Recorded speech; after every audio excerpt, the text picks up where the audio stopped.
السلام علیکم ورحمۃ اللہ وبرکاتہ۔ بسم اللہ الرحمن الرحیم۔ اس کے بعد وکرم سنگھ نرملا کی طرف بڑھا اور اس نے دونوں بازو کشادہ کر دیے۔ ماں کی ممتا سے محروم لڑکی اب باپ کی محبت سے بھی دور ہوتی جا رہی تھی۔ نرملا نے بے اختیار وکرم سنگھ کے سینے پر سر رکھ دیا اور اتنا روئی کہ آنکھوں کی ندیاں جل تھل ہو گئیں۔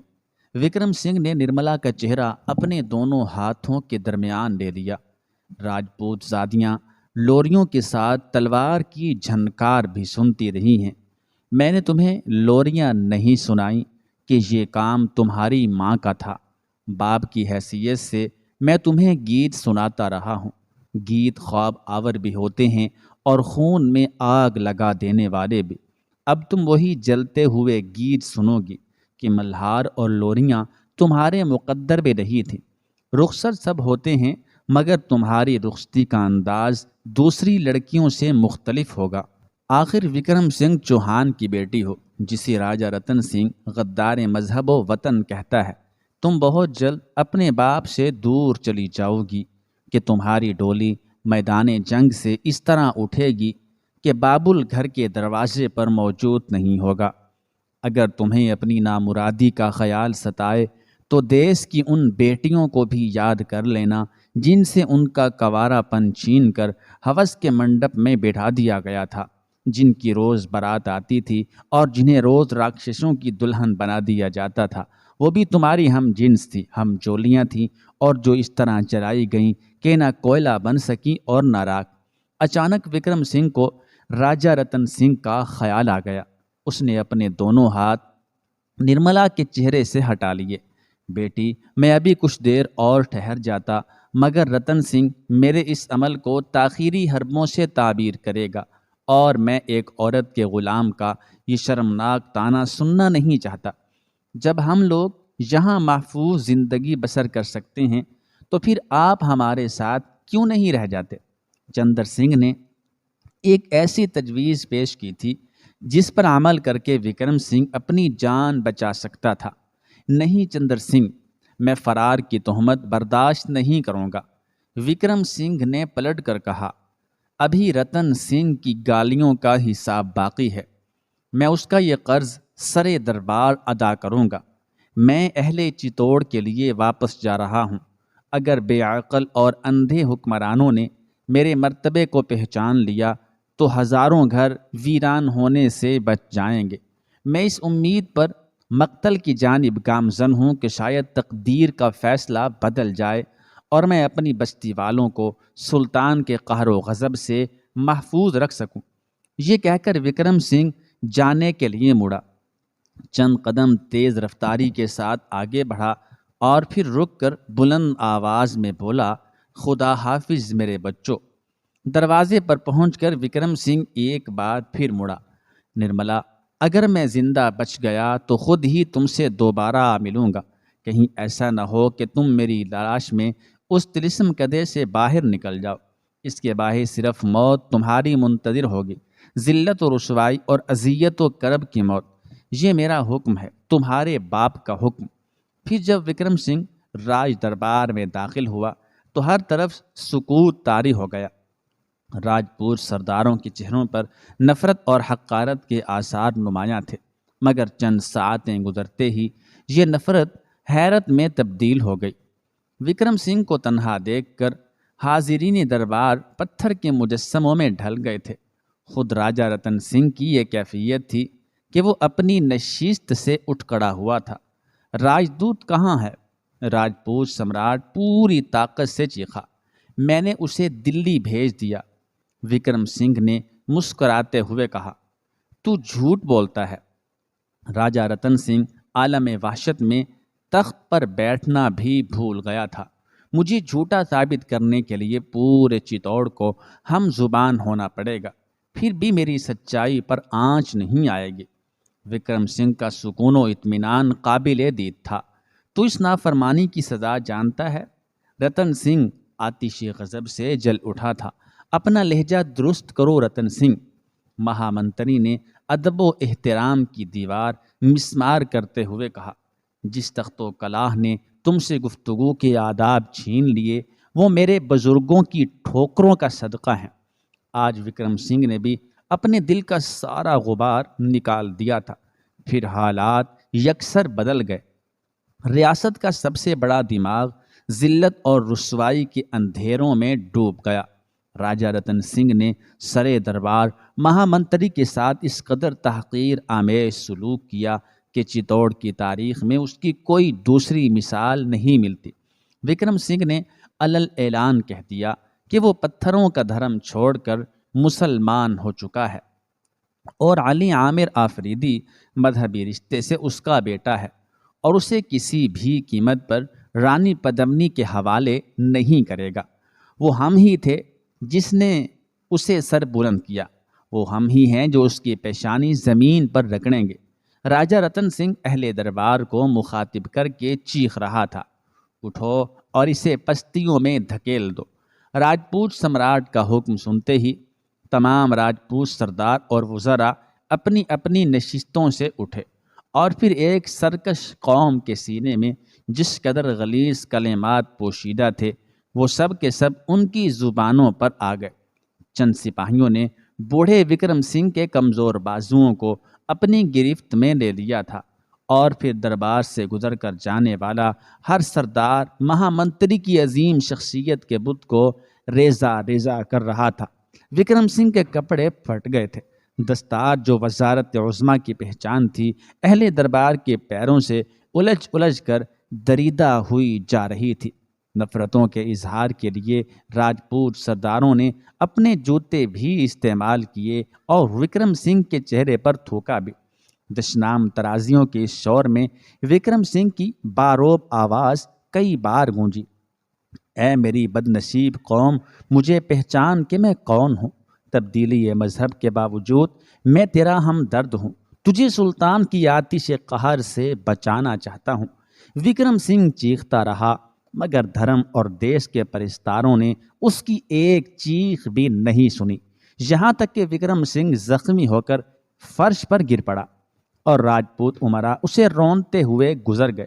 اس ہنگامے کے دوران رانی پدمنی اپنے شبستان ناز میں کسی آئینے کے سامنے محو آرائش تھی۔ جب وکرم سنگھ کی ذلت اور رسوائی کا تماشا اپنے عروج کو پہنچ گیا تو راجہ رتن سنگھ محافظ سپاہیوں سے مخاطب ہوا، مہارانی کے حضور، ہماری درخواست پیش کرو کہ راجپوت سمراٹ دربار میں ان کے منتظر ہیں۔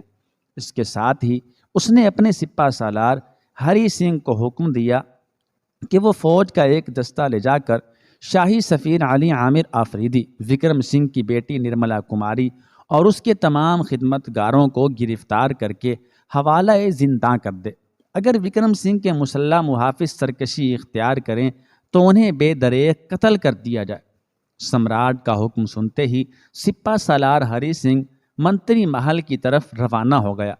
کچھ دیر بعد رانی پدمنی دربار میں داخل ہوئی تو عبرت کا ایک لرزہ خیز منظر اس کے استقبال کے لیے موجود تھا۔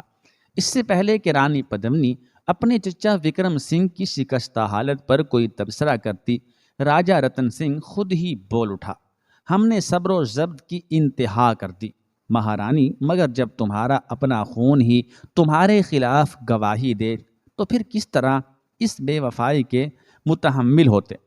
آپ نے ٹھیک کیا سمراٹ، اب اس شخص سے میرا کوئی رشتہ نہیں۔ غرور اور تکبر سے رانی پدمنی کے شفاف ماتھے پر کئی بل پڑ گئے تھے اور خمدار بھویں کمان سے بھی زیادہ کھنچ گئی تھی۔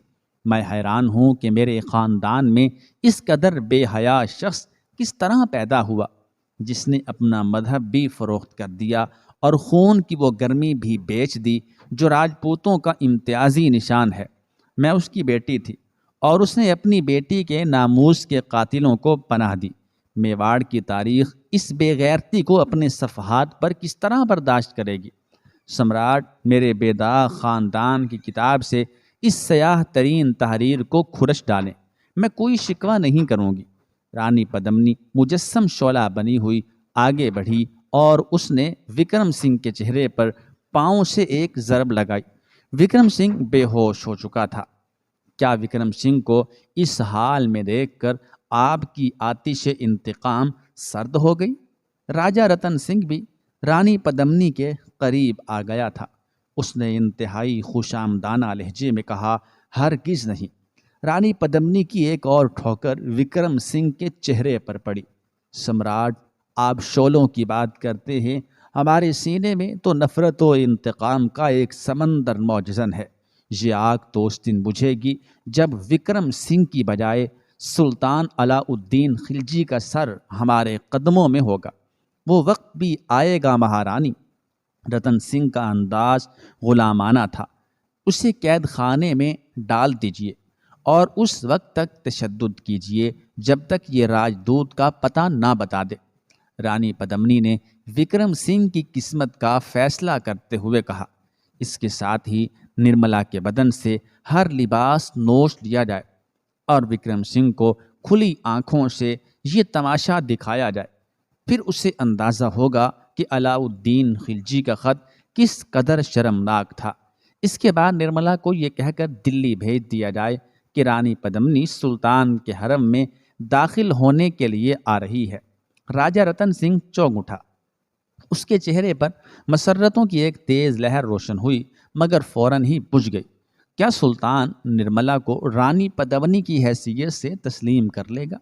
سلطان نے ہماری ایک جھلک بھی نہیں دیکھی، پھر اسے کون بتائے گا کہ یہ رانی پدمنی نہیں، مہامنتری وکرم سنگھ کی غیرت مند بیٹی نرملا کماری ہے۔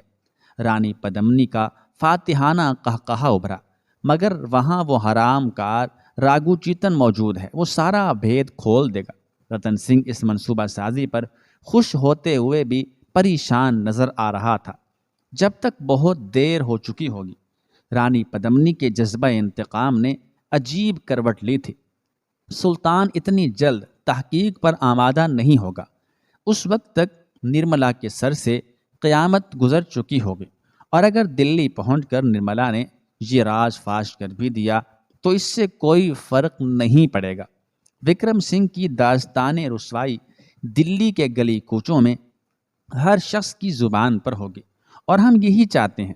سلطان نہیں، کوئی اور مسلمان سردار نرملا کو شکار کر لے گا، پھر ہزاروں شعلوں میں سے ہمارے انتقام کی ایک چنگاری بجھ جائے گی۔ کاش یہ سب کچھ پہلے ہو جاتا۔ راجپوت سمراٹ کفِ افسوس مل رہا تھا۔ اس طرح ہمیں اپنے دونوں دشمنوں سے نجات مل جاتی۔ نہیں سمراٹ، یہ کام وقت سے پہلے ممکن نہیں تھا۔ رانی پدمنی نے اپنے شبستان خاص میں پہنچنے کے بعد کہا، کسی خبر تھی کہ سلطان علاء الدین خلجی ہمارے ساتھ یہ ذلت آمیز سلوک کرے گا، اور کون جانتا تھا کہ خود ہمارے خون میں پرورش پانے والے غلیظ کیڑے جوان ہو کر غیرت و شجاعت کے جذبوں کو چاٹ جائیں گے۔ وہ مجھے سلطان کے حرم میں بھیج کر اپنی سیاست کا مظاہرہ کرنا چاہتا تھا، اور آج میں اس کی چال اسی پر الٹ کر نرملا کماری کو اعلی کار بنا رہی ہوں۔ یہ تو سیاست کے کھیل ہیں۔ اب وکرم سنگھ کو اندازہ ہو جائے گا کہ ریاست میں اس سے زیادہ ذہین افراد بھی موجود ہیں۔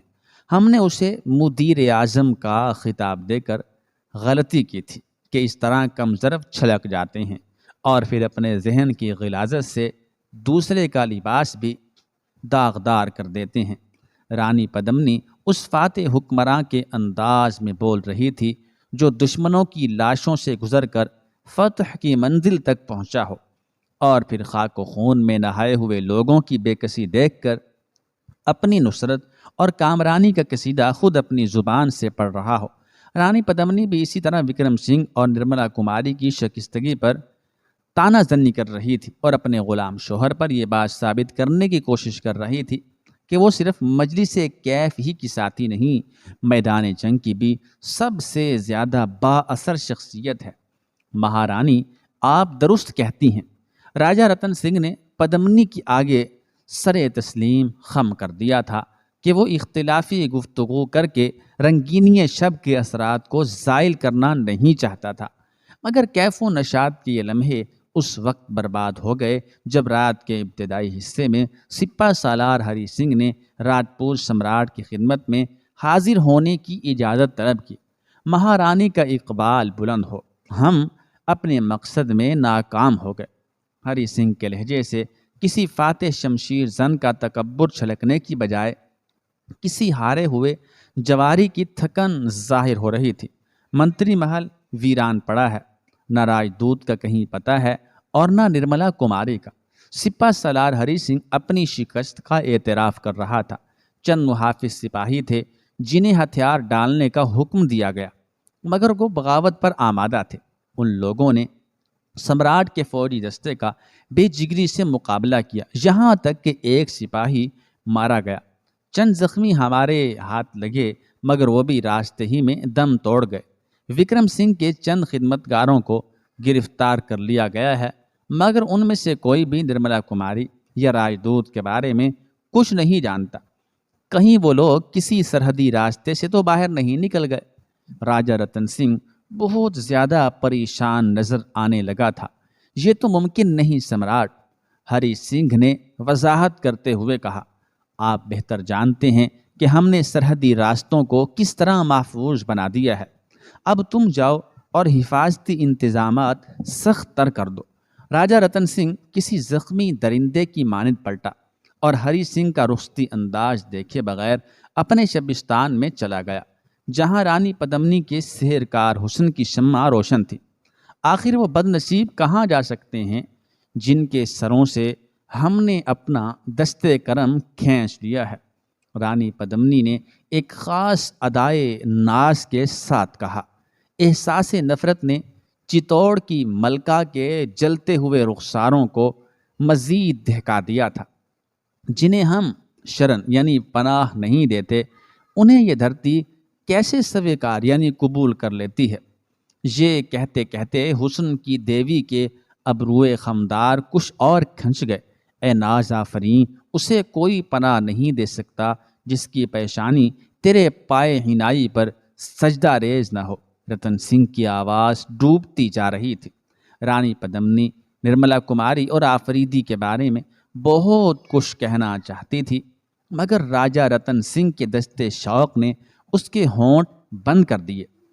مہارانی، ان لمحوں کو ایسی یادوں کے حوالے نہ کرو جن سے نفرتوں کی بو آتی ہے۔ ان ساعتوں کو اپنی سانسوں سے مہکا دو کہ سیاست کا تعفن ہمارا تعاقب کرتے کرتے یہاں تک آ پہنچا ہے۔ اپنی خلوت گاہ شوق میں ہم کسی رکیب کا گزر برداشت نہیں کر سکتے۔ اس وقت تم صرف رتن سنگھ کی جانب دیکھو اور ماں سوا سے اپنی آنکھیں بند کر لو۔ پدمنی کے لبوں پر ایک فتنہ خیز تبسم ابھرا جس نے تمام فانوسوں اور قندیلوں کو بجھا کر رکھ دیا تھا۔ اب شبستان راز و نیاز میں صرف پدمنی کے پیکر سیمی کی روشنی تھی، اور سیاہ رات کے دوش پر ایک کافر ادا کے گیسو اس طرح بکھر گئے تھے کہ فضا شبنم ریز بھی تھی اور شرر فشاں بھی۔ اور وہی ایک رات کچھ غمزدوں پر موت کی رات کی طرح بھاری تھی۔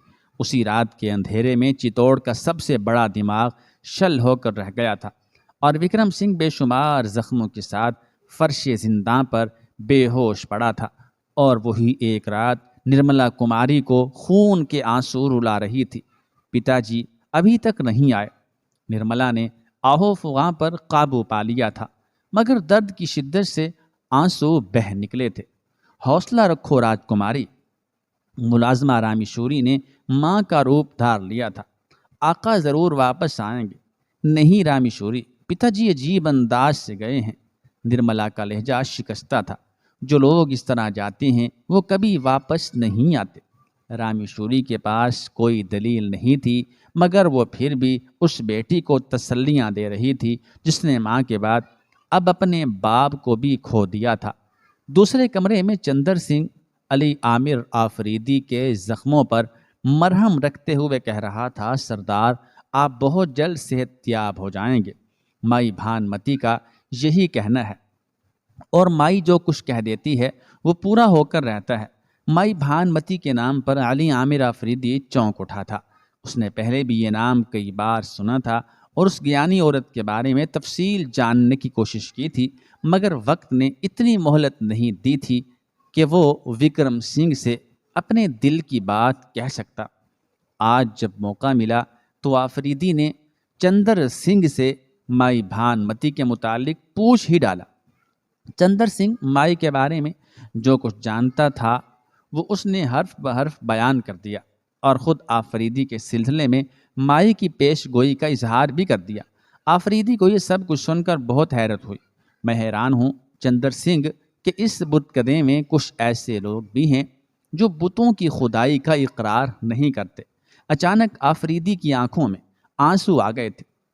ایک سنیاسی آنند پال تھے کہ پتھروں سے بغاوت کرتے کرتے اپنی جان تک قربان کر دی، اور اب مائی بھان متی ہیں کہ تنہا عورت ہوتے ہوئے طاقت و اقتدار کی نفی کر رہی ہیں۔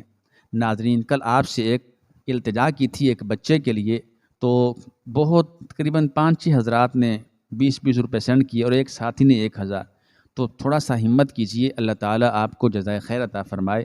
یہ کوئی زیادہ نہیں ہے، اللہ تعالیٰ ہم سب کو عمل کی توفیق عطا فرمائے۔